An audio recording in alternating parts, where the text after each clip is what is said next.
Good morning, dear students. Welcome back to our English class. Today we will continue the next part of the chapter named The Rat Trap, written by Selma, Lagerlöf. So far we have seen that the metaphor of the rat trap signifies that the world exists only to trap people by setting baits for them. Whenever someone is tempted by the luxuries, he ends up being caught in a dangerous trap. The author thus makes a much deeper comment on the woeful plight of those in pursuit of the worldly pleasure, which often lead them to unfortunate situations. The story helps in realizing the importance of the general goodness and kindness of human beings. So, let's continue with the line-by-line explanation of the chapter.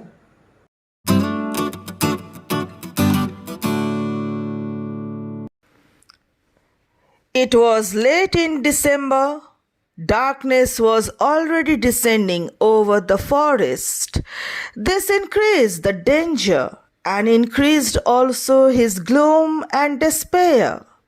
Finally, he saw no way out, and he sank down on the ground, tired to death, thinking that his last moment had come. But just as he laid his head on the ground, he heard a sound, a hard, regular thumping. There was no doubt as to what that was. He raised himself. Those are the hammer strokes from an iron mill, he thought. There must be people nearby. He summoned all his strength, got up, and staggered in the direction of the sound.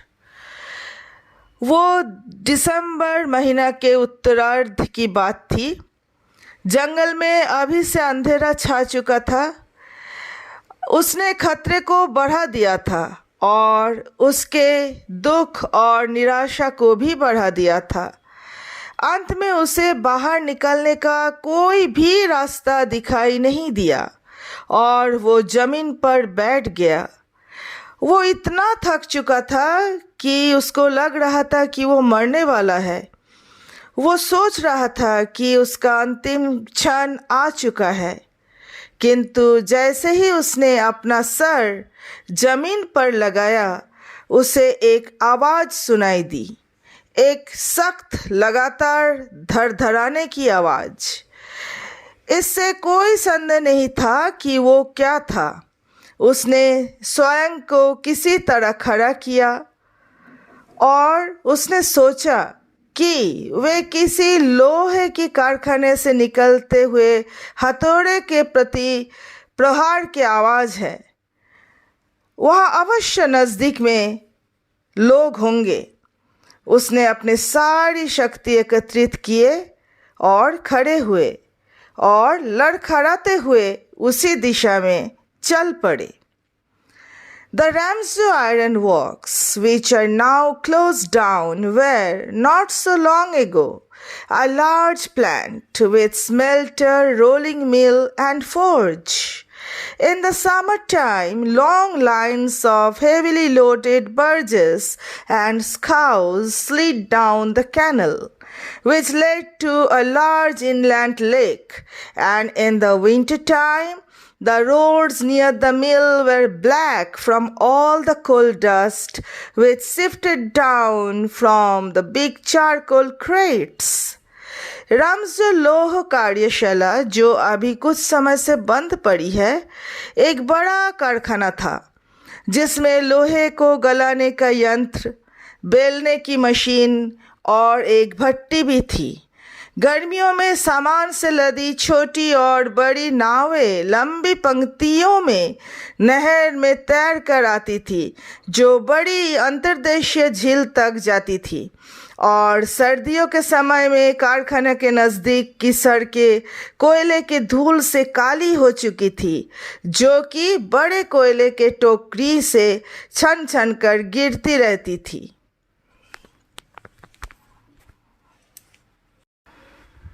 During one of the long dark evenings just before Christmas, the master smith and his helper sat in the dark forge near the furnace waiting for the pig iron, which had been put in the fire to be ready to put on the anvil. Every now and then one of them got up to stir the glowing mass with a long iron bar, returning in a few moments, dripping with perspiration, though, as was the custom, he wore nothing but a long shirt and a pair of wooden shoes. Christmas से तुरंत पहले की एक लंबी अंधेरी शाम के दौरान मुख्य लोहार और उसका सहायक उस बड़ी लोहा गलाने की भट्टी के पास बैठे पिग आयरन यानी लोहे का एक प्रकार को पिग आयरन बोला जाता है, उसका इंतजार कर रहे थे, जिसे निहाई पर रखे जाने के लिए तैयार करने के लिए आग में डाला गया था। थोड़ी थोड़ी देर पश्चात उनमें से एक उस चमकते पिघलते हुए लोहे को एक लंबे लोहे की छड़ से हिलाने के लिए उठता और थोड़ी देर बाद ही पसीना टपकाते हुए वापस आता, जैसा कि ये उनका पारंपरिक ढंग था। वो एक लंबी कमीज और लकड़ी के जूतों के अलावा कुछ भी पहने हुए नहीं था। All the time there were many sounds to be heard in the forge. The big bellows groaned and the burning coal cracked. The fire boy shoveled charcoal into the maw of the furnace with a great deal of clatter. Outside roared the waterfall, and a sharp north wind whipped the rain against the brick-tiled roof. पूरे समय कई आवाज़ें उस भट्टी में से आती सुनाई पड़ती थी। बड़ी बड़ी धौंकनियाँ कढ़ाती रही और जलता हुआ कोयला चटकता रहा। आग जलाने वाला लड़का एक बेलचे से भट्टी के अंदर शोर करते हुए कोयला झोंकता रहा।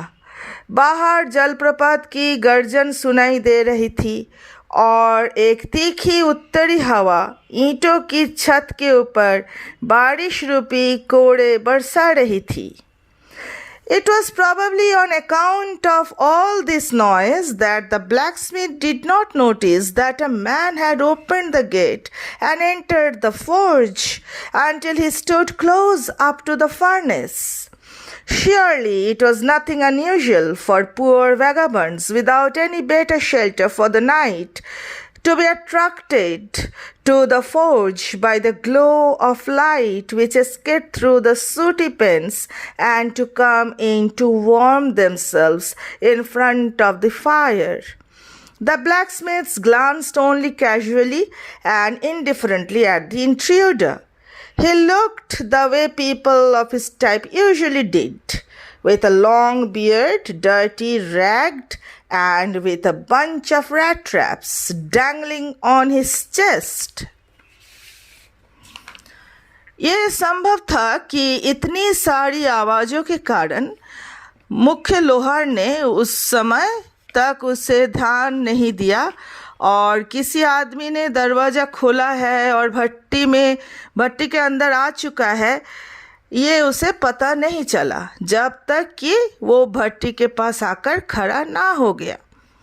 वास्तव में ये उस गरीब व्यक्ति के लिए कोई असाधारण बात नहीं थी, जो कि रात में बिना किसी बेहतर आश्रय के लिए भटकता रहता था और जो लौह कार्यशाला में उस प्रकाश के कारण जो कालिक से पुते हुए शीशों में से बाहर आ रहा था, उस प्रकाश से आकर्षित होके और आग के सामने अपने आप को गर्म करने के लिए आ गया था। लोहार ने मात्र आकस्मिकता और उदासीनता के साथ उन बिन बुलाए मेहमान को देखा। वो ऐसा ही देखता था जैसे उसके आदमी अक्सर दिखाई देते थे। एक लंबी दाढ़ी, गंदे गंदे चित्रों में और अपनी छाती पर चूहेदानियों का एक झुंड लटकाए हुए थे।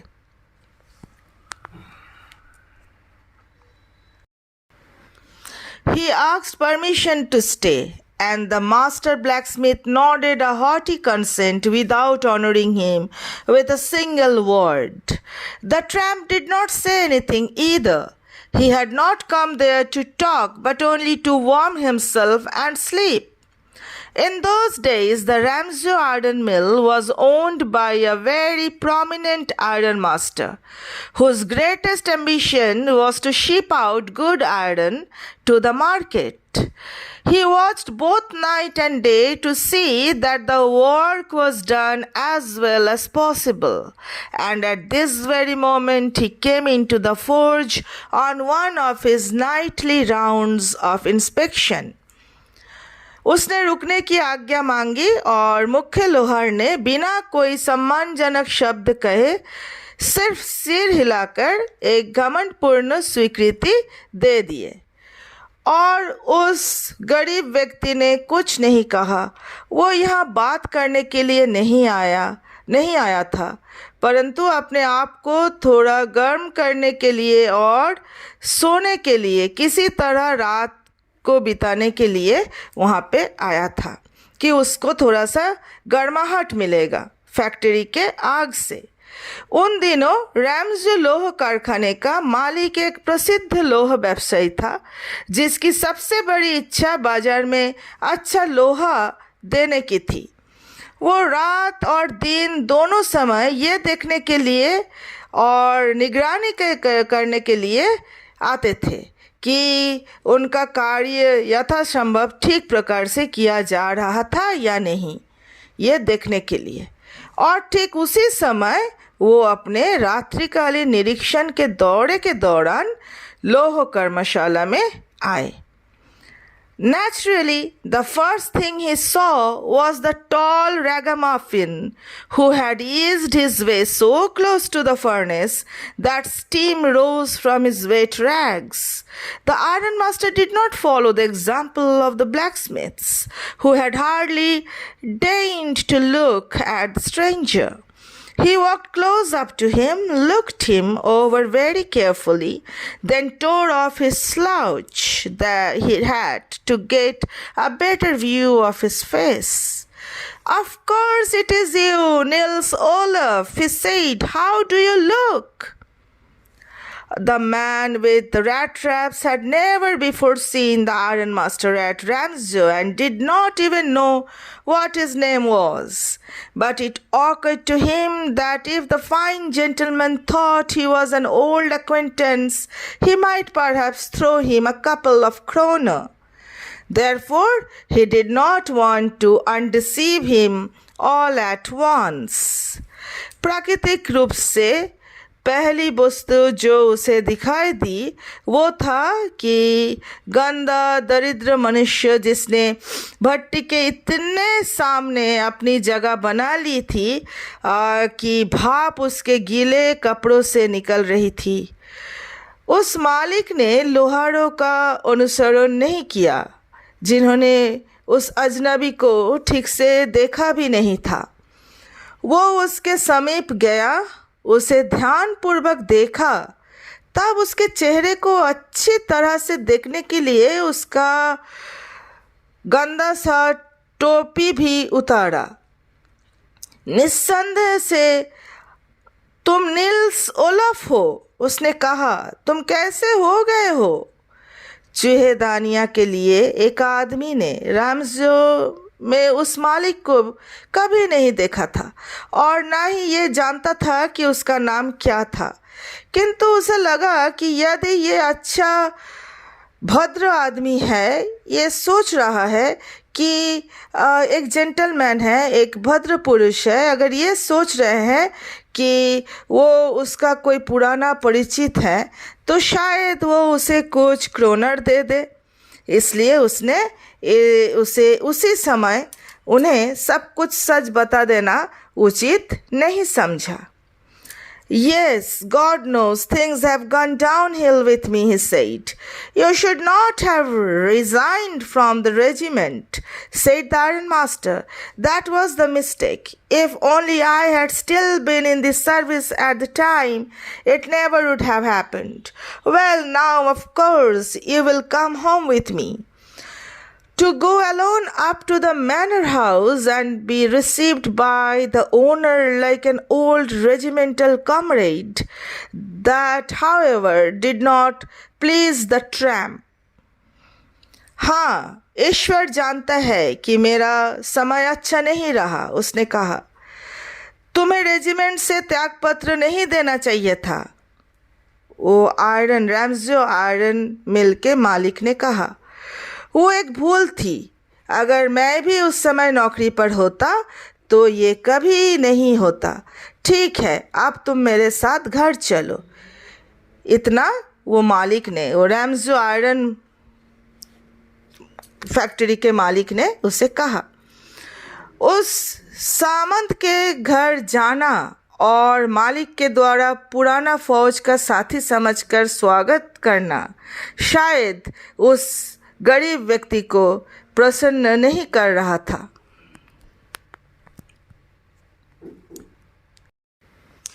No, I couldn't think of it, he said, looking quite alarmed. नहीं, मुझे इसके बारे में नहीं सोचना चाहिए, उसने बिल्कुल चौकन्ना होते हुए कहा। He thought of the 30 kroner. To go up to the manor house would be like throwing himself voluntarily into the lion's den. He only wanted a chance to sleep here in the forge and then sneak away as inconspicuously as possible. The ironmaster assumed that he felt embarrassed because of his miserable clothing. उसने उन 30 kroner के बारे में सोचा। सामंत के घर जाना तो अपने आप को शेर की मांद में स्वेच्छापूर्वक फेंकने के समान होगा। वो तो केवल इस कर्मशाला में सोने के लिए और थोड़ी सी गर्माहट के लिए आए हुए थे और तब बिना देखे जितना संभव हो सकता था वो उस जगह से पलायन करना चाहता था। लोहे की भट्टी के मालिक ने अनुमान लगाया कि वो अपने इन दरिद्र कपड़ों के कारण और ये दरिद्र दयनीय स्थिति के कारण शर्मिंदा है और परेशान भी। Please don't think that I have such a fine home that you cannot show yourself there, he said. Elizabeth is dead, as you may already have heard. My boys are abroad, and there is no one at home except my oldest daughter and myself.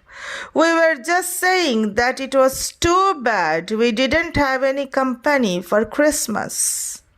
Now come along with me and help us make the Christmas food disappear a little faster.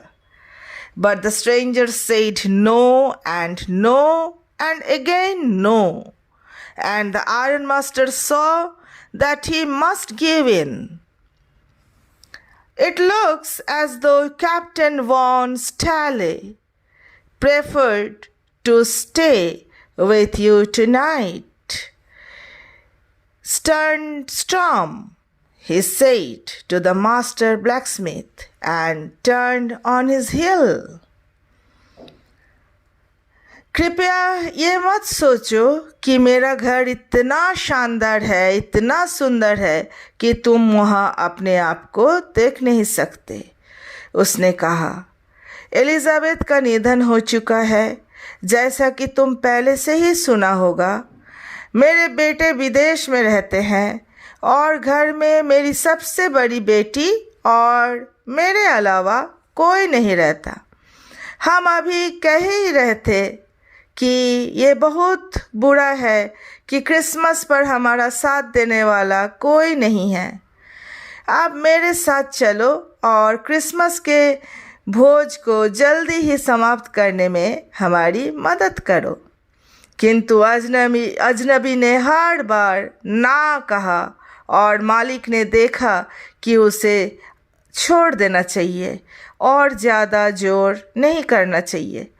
ऐसा लगता है कि जैसे captain von stele आज की रात तुम्हारे साथ रुकना पसंद करेगा, स्टर्न स्टॉर्म, उसने अपने मुख्य लोहार से कहा और अपने एड़ी के सहारे मुड़ गया।